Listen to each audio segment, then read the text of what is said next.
12वीं जेईई 2024 हमने स्टार्ट किया था जनरल साइंस। तो जनरल साइंस में हम लोग पढ़ रहे हैं क्या, फिजिक्स। तो फिजिक्स में हम लोग देखने वाले क्या क्या टॉपिक्स हम लोगों ने पढ़ लिए एंड प्रीवियस वीडियो के हम लोग रिवीजन कर ली थी। तो हमने भौतिक राशि के बारे में डिस्कस किया, न्यूटन के गति विषयक नियम, आवेग के बारे में एंड कार्य, शक्ति, ऊर्जा और गुरुत्वाकर्षण के बारे में डिस्कस किए हैं। ओके, आज हम लोग पढ़ने वाले हैं किसमें, उपग्रह के बारे में एंड फिर हम नेक्स्ट टॉपिक में तरंग को डिस्कस करेंगे।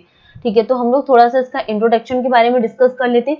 जैसे कि हम लोग यहाँ पे फिजिक्स पढ़ रहे हैं, तो फिजिक्स के इंट्रोडक्शन में हमने स्टार्ट किया कि सबसे फर्स्ट में भौतिक राशियां क्या होती है। तो भौतिक राशियों की डेफिनेशन देके फिर हमने इसकी क्या टाइप्स के बारे में डिस्कस किया कि भौतिक राशियां कितने प्रकार की होती है। पहले हमने क्या अदिश राशि के बारे में डिस्कस किया कि अदिश राशि में केवल परिमाण होता है, दिशा नहीं। जैसे दूरी, द्रव्यमान, चाल, आयतन, कार्य, समय, ऊर्जा, विद्युत धारा, ताप, दाब, ये सब अदिश राशियां कहलाती है। सेकंड नंबर में होती है क्या सदिश राशि, वे राशियां जिनमें परिमाण के साथ दिशा की भी आवश्यकता होती है, भौतिक राशि कहलाती है। जैसे कि विस्थापन, वेग, त्वरण, बल, संवेग आदि, ये क्या होता है, सदिश राशि। ओके, फिर हमने कुछ यहाँ पे इंपॉर्टेंट राशि के बारे में डिस्कस किए थे। विस्थापन डिस्प्लेसमेंट की एक निश्चित दिशा में दो बिंदुओं के बीच की, एक निश्चित दिशा में दो बिंदुओं के बीच की लंबवत दूरी को क्या कहते हैं, विस्थापन कहते हैं। ये धनात्मक, ऋणात्मक और शून्य भी हो सकती है। किसी वस्तु की विस्थापन की दर को वेग कहते हैं, इसका मात्रक मीटर पर सेकंड होता है, वेग। त्वरण क्या होता है, किसी वस्तु की वेग में परिवर्तन की दर को त्वरण कहते हैं। यदि समय के साथ वस्तु का वेग बढ़ रहा है तो त्वरण धनात्मक होगा, समय के साथ घट रहा है तो त्वरण ऋणात्मक होगा। संवेग क्या होता है, वस्तु के द्रव्यमान तथा वेग के गुणनफल को उस वस्तु का संवेग कहता है।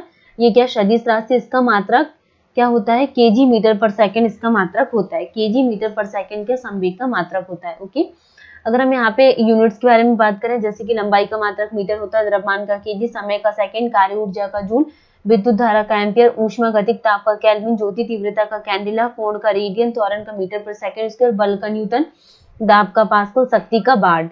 ठीक है, ये हमने क्या यहाँ पे इसकी यूनिट्स के बारे में, आयतन का क्या होता है, मीटर क्यूब, क्षेत्रफल का मीटर स्क्वायर और चाल का मीटर पर सेकंड। जैसे प्रकाश तरंग दैर्ध्य का क्या होता है, मीटर होता है एंड प्रकाशीय दूरी का प्रकाश वर्ष, ज्योति फ्लक्स का ल्यूमेन, प्रदीप्ति घनत्व का लक्स, चुंबकीय फ्लक्स का वेबर, विद्युत धारिता का फैराडे, विभवांतर का वोल्ट, विद्युत प्रतिरोध का क्या होता है, ओम, विद्युत आवेश का क्या होता है, मात्रक क्या होता है, कूलाम, पृष्ठ तनाव का न्यूटन पर मीटर, आवेग का न्यूटन सेकंड, संवेग का केजी मीटर पर सेकंड, आवृत्ति का हर्ट्ज, कोणीय वेग का रेडियन पर सेकंड। ये हमने यूनिट्स के बारे में डिस्कस किए हैं। अब हम लोगों ने कुछ वृत्तीय गति के बारे में डिस्कस किए थे, वृत्तीय गति क्या होती, फिर हमने न्यूटन के नियम देखे थे। एंड अगर हम यहाँ पे फोर्स के लिए बात करें तो फोर्स हमारे पास सदिश राशि, इसका ऐसा ही मात्रक न्यूटन, सीजीएस मात्रक डाइन और 1 न्यूटन बराबर 10⁵ डाइन होता है। फिर हमने गति के नियम देखे थे। प्रथम नियम क्या होता है, द्वितीय नियम। प्रथम नियम को जड़त्व का नियम क्या कहते हैं, तृतीय नियम। कि प्रत्येक क्रिया के बराबर तथा विपरीत दिशा में एक प्रतिक्रिया होती है। ओके, फिर हमने उसके कुछ एग्जांपल्स के बारे में डिस्कस किए थे। फिर प्रथम नियम पर क्या क्या एग्जांपल, द्वितीय नियम के एंड तृतीय नियम के क्या एग्जांपल्स हैं। ठीक है, आवेग हमने देखा था, आवेग क्या होता है, बल इंटू समय अंतराल। फिर घर्षण के बारे में डिस्कस किए थे कि घर्षण की डेफिनेशन क्या होती है, घर्षण को कम करने की विधियां कौन कौन सी एंड घर्षण बल के उपयोग क्या है, कि मनुष्य का सीधा खड़ा होना घर्षण के कारण। फिर हम लोगों ने स्टार्ट किया था क्या कार्य, जैसे कि बल तथा बल की दिशा में वस्तु के विस्थापन के गुणनफल के बराबर होता है, इसका मात्रक जूल है।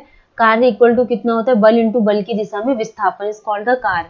कार्य एक क्या सदिश राशि, इसका मात्रक न्यूटन मीटर, जिसे जूल भी कहते हैं। ये धनात्मक, ऋणात्मक और शून्य भी हो सकता है। Okay okay okay okay okay, तो अब हम चलते शक्ति क्या होती है। तो शक्ति क्या होती है, कार्य अपॉन समय। क्या कार्य अपॉन समय को हम क्या कहते हैं, शक्ति। तो 1 watt second equal to 1 joule, 1 वाट घंटा इक्वल टू 3600 जूल और 1 किलोवाट घंटा इक्वल टू 3.6 इंटू 10⁻6 जूल और 1 अश्व शक्ति इक्वल टू 746 वाट।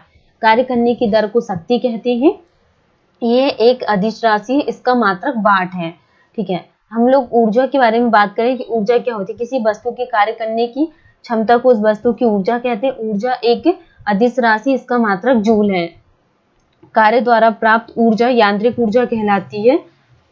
2 प्रकार की होती है, गतिज ऊर्जा, स्थितिज ऊर्जा। ठीक, अब हम लोग बात करें यहाँ पे किसी वस्तु में उसकी गति के कारण कार्य करने की जो क्षमता होती है उसे उस वस्तु की गतिज ऊर्जा कहते हैं। 1/2 mv², जहाँ m द्रव्यमान था, v क्या थी, वेग थी। ओके, ये हम लोगों ने डिस्कस किए। अगर हम यहाँ पे ऊर्जा रूपांतरित करने वाले कुछ उपकरण के लिए बात करें तो डायनेमो क्या होता है, यांत्रिक ऊर्जा को विद्युत ऊर्जा में कन्वर्ट करता है।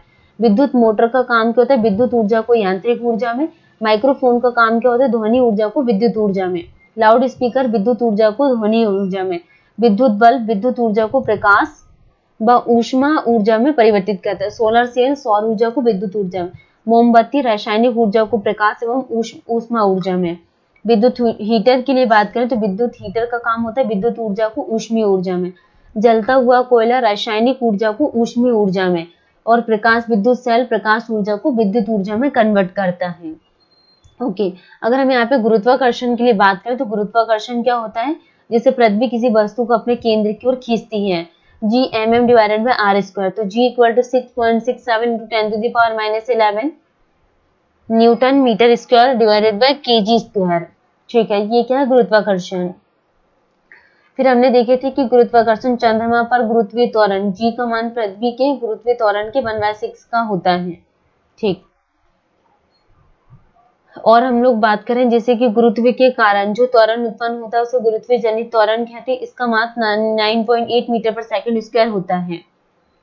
पृथ्वी तल से नीचे ऊपर जाने पर G का मान घटता है और पृथ्वी के केंद्र पर G का मान 0 होता है। ठीक है, G का मान पृथ्वी के ध्रुव पर महत्व होता है और विषुवत रेखा पर न्यूनतम होता है। ओके, अगर हम बात करें कि पृथ्वी की घूर्णन गति बढ़ने पर G का मान कम हो जाता है, पृथ्वी की घूर्णन गति घटने पर G का मान बढ़ जाता है। यदि पृथ्वी अपने अक्ष के चारों घूमना बंद कर दे तो ध्रुवों के अतिरिक्त प्रत्येक स्थान पर G के मान में वृद्धि हो जाएगी और विषुवत रेखा पर सार्वधिक ध्रुवों पर सबसे कम होगी। ठीक गाइस, आज का टॉपिक है हमारा का उपग्रह के बारे में हम लोग स्टार्ट करने वाले प्लेनेट। ठीक है, किसी ग्रह के चारों परिक्रमा करने वाले पिंड को, किसी ग्रह के, ये क्या हो गया हमारे पास, क्या हो कई ग्रह हो गए, तो किसी ग्रह के चारों ओर परिक्रमा करने वाले पिंड को उस ग्रह का क्या उपग्रह कहते हैं, सैटेलाइट। आज हम लोग स्टार्ट कर रहे हैं क्या सैटेलाइट के बारे में। तो किसी ग्रह के चारों ओर परिक्रमा करने वाले पिंड को उस ग्रह का क्या कहते हैं, उपग्रह कहते हैं। चंद्रमा पृथ्वी का प्राकृतिक उपग्रह है, जबकि इनसाइड बी पृथ्वी का कृत्रिम उपग्रह है। तो इनसाइड बी क्या है, पृथ्वी का कृत्रिम, और चंद्रमा पृथ्वी का प्राकृतिक उपग्रह है। उपग्रह की कक्षीय चाल कक्षीय त्रिज्या पर निर्भर करती है। ठीक है, अगर हम बात करें पृथ्वी तल के अति निकट चक्कर लगाने वाले उपग्रह की कक्षीय चाल लगभग 7.9 या 8 किलोमीटर पर सेकंड होती है। ठीक है, पृथ्वी के अति निकट चक्कर लगाने वाले उपग्रह का परिक्रमण काल 84 मिनट का होता है। ओके, अगर हम लोग बात करें भूस्थायी उपग्रह पृथ्वी तल से लगभग 3600 किलोमीटर की ऊंचाई पर रहकर पृथ्वी का परिक्रमण करता है, और भूस्थायी उपग्रह पृथ्वी के अक्ष के लंबवत तल में पश्चिम से पूर्व की ओर पृथ्वी की परिक्रमा करता है तथा इसका परिक्रमण काल पृथ्वी के परिक्रमण काल 24 घंटे के बराबर होता है। भूतुल्यकालिक कक्षा जियो सैंक्रोनियस ऑर्बिट में संचार उपग्रह स्थापित करने की संभावना सबसे पहले आर्थर सी क्लार्क ने व्यक्त की। कृत्रिम उपग्रह के अंदर प्रत्येक वस्तु भारहीनता की स्थिति में होती है। तुल्यकालिक उपग्रह का उपयोग रेडियो प्रसारण तथा मौसम संबंधी भविष्यवाणी करने के लिए किया जाता है। ठीक है, हम लोग कुछ यहाँ पे पलायन वेग के बारे में डिस्कस कर लेते हैं कि पलायन वेग क्या होता है। तो पलायन वेग के बारे में अगर हम बात करें, वह न्यूनतम वेग है जिससे किसी पिंड को पृथ्वी की सतह से ऊपर की ओर फेंके जाने पर वह गुरुत्वीय क्षेत्र को पार कर जाता है तथा कभी वापस नहीं आता। इसका मान पृथ्वी तल पर 11.2 किलोमीटर पर सेकंड होता है। चंद्रमा पर पलायन वेग 2.38 किलोमीटर पर सेकंड है। इसके कारण वह वायुमंडल का अभाव है। गाइस, आज के टॉपिक हमने पलायन वेग के बारे में डिस्कस किया। नेक्स्ट टॉपिक हम लोग यहाँ पे डिस्कस करने वाले तरंग, और तरंग हम बहुत इंपॉर्टेंट टॉपिक है जिसमें हम लोग यहाँ पे अल्ट्रासोनिक और इंफ्रासोनिक वेव्स के बारे में डिस्कस करेंगे। देखिए, एग्जाम के पॉइंट ऑफ व्यू से बहुत इंपॉर्टेंट है, इस क्लास को आप लोग मिस मत कीजिए। हम लोग यहाँ पे वीडियो इमेजेस के थ्रू समझेंगे ताकि आप लोगों को बहुत अच्छे से समझ में आ जाए। ठीक है, तो हम क्या है यहाँ पे जो भी टॉपिक स्टार्ट करते हैं तो स्टार्ट करने से पहले हम लोग सारा रिवीजन कर लेते हैं कि हमने प्रीवियस वीडियोस में क्या पढ़ा हुआ है। ओके, तो आप लोग चैनल को सब्सक्राइब करना ना भूलें, शेयर करना ना भूलें, लाइक करना ना भूलें। Thank you.